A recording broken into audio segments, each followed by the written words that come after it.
हिंदू परंपरा में पूजा अर्चना केवल एक धार्मिक कर्मकांड नहीं, बल्कि जीवन का अभिन्न अंग माना जाता है। हर दिन ईश्वर का स्मरण करते हुए उनके सम्मुख दीप प्रज्वलित करना मंगलकारी समझा जाता है। यह परंपरा युगों से परिवारों और समाज का हिस्सा रही है। दीप जलाने की क्रिया केवल आस्था का प्रतीक नहीं, बल्कि इसके भीतर गहरी आध्यात्मिकता और वैज्ञानिक दृष्टि भी छिपी हुई है। दीपक से निकलने वाला हर प्रकाश वातावरण को शुद्ध और ऊर्जावान बनाता है, जिससे घर और पूजा स्थल पवित्र हो उठते हैं। हर शुभ कार्य का आरंभ दीपक से किया जाना यह दर्शाता है कि उजाला सदैव अंधकार पर विजय प्राप्त करता है।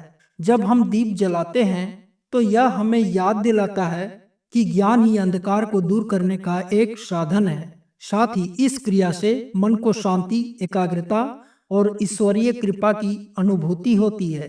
कहते हैं कि जब देवासुर संग्राम हुआ था, तब असुरी शक्तियों ने पूरे ब्रह्मांड को अपने घेरे में ले लिया था। ये असुर अंधकार और अज्ञान से ताकत पा रहे थे। देवताओं की लड़ाई कठिन होते जा रही थी। एक ऐसा भी समय आया जब देवताओं पर भी नकारात्मक ऊर्जा छाने लगा। उनमें निराशा और हार का भय गहराने लगा। तब त्रिदेवों की शक्ति माँ दुर्गा ने मोर्चा संभाला। वो समझ गई कि इन असुरों की ताकत अंधकार ही है। तब देवी ने अपने कर कमलों से एक दीप प्रज्वलित किया, जिसकी लौ इतनी प्रखर थी कि राक्षसों का अंधकार और अज्ञान उसी क्षण भस्म हो गया। देवता फिर से ऊर्जावान बने और युद्ध में विजय पाई। तब से यह मान्यता है कि ज्योति केवल प्रकाश नहीं, बल्कि देवी शक्ति का साक्षात स्वरूप है। तो आज की कहानी इसी परंपरा से है। अखंड ज्योति की महिमा। माना जाता है कि जब तक यह लौ जलती रहती है, तब तक माँ का आशीर्वाद घर आंगन में बना रहता है। तो वीडियो में बने रहिए, चैनल को लाइक और सब्सक्राइब कर दें। क्या पता एक छोटी सी जानकारी आपके किसी काम का हो। यह कहानी हिमाचल के एक गांव की है, जहां नवरात्रों का उत्सव अपने चरम पर था। 9 दिनों का पूजा था। हर रोज महिलाएं और बच्चे पूजा की थाल लिए माँ दुर्गा के मंदिर में जाती थी। सबके मन में एक अलग ही भक्ति भाव था। वो चाहती थी कि सबसे पहले मैं ही इस मंदिर में पूजा करूं। इसी चक्कर में मंदिर में भीड़ हो जाती थी। इसी आपाधापी में एक बच्चे के पैर से मंदिर में जल रही अखंड ज्योति टकराकर गिर जाती है और बुझ जाती है।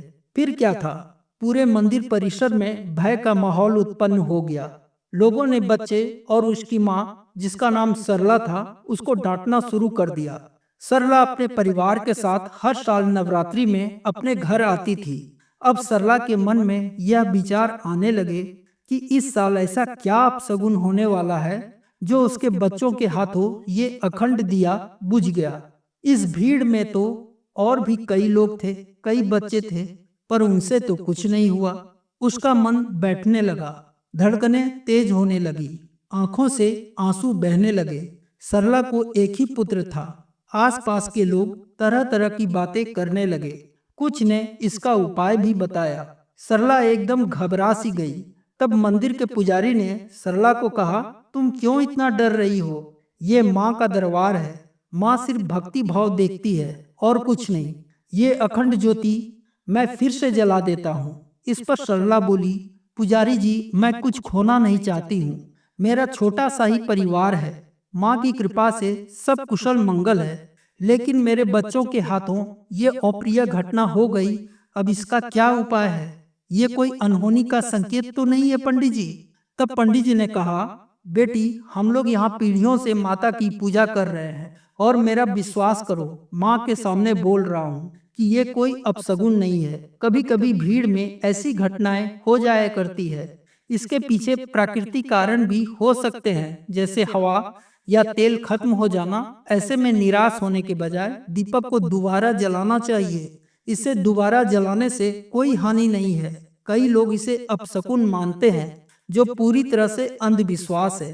पूजा में सच्ची श्रद्धा और समर्पण जरूरी है, न कि अंधविश्वास।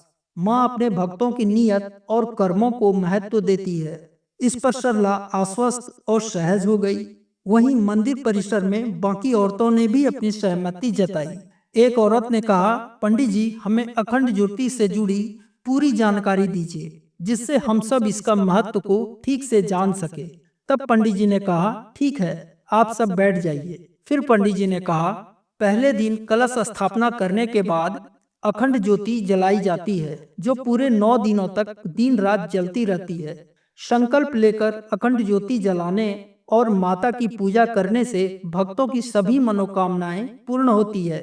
ऐसी मान्यता है कि इस दीपक के सामने जाप करने से 1000 गुना फल मिलता है और जीवन के अनेक प्रकार के कष्ट दूर हो सकते हैं। अखंड ज्योति को जलाने से पहले मन में संकल्प करना आवश्यक होता है।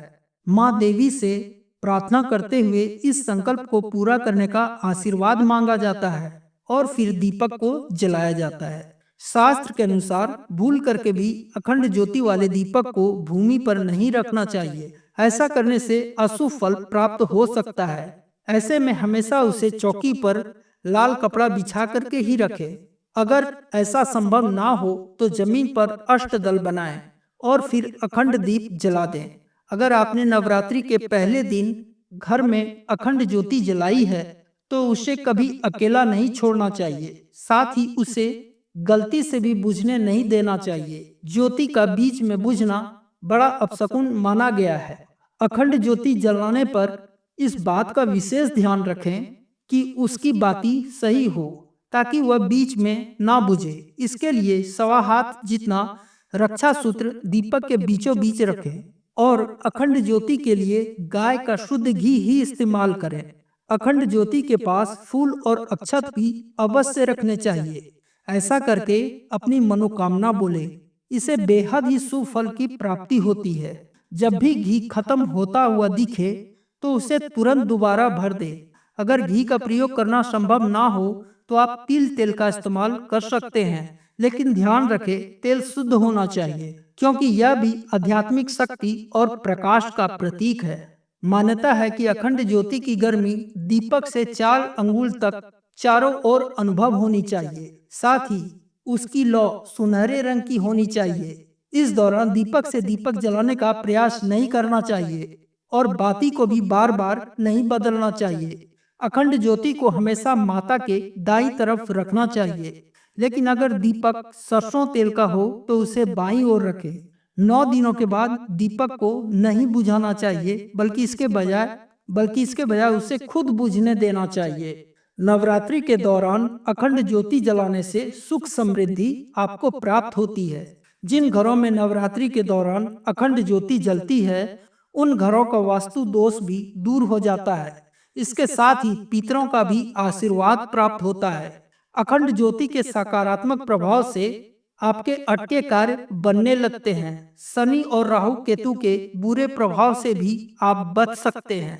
दीपक की लौ आपको हमेशा पूर्व या उत्तर की ओर रखनी चाहिए। पूर्व की ओर दीपक की लौ रखने से आयु में वृद्धि होती है, वहीं उत्तर की ओर रखने से धन लाभ होता है। तो आज के लिए बस इतना ही। आपको ये जानकारी कैसी लगी कमेंट करें और अपने दोस्तों के साथ शेयर करें।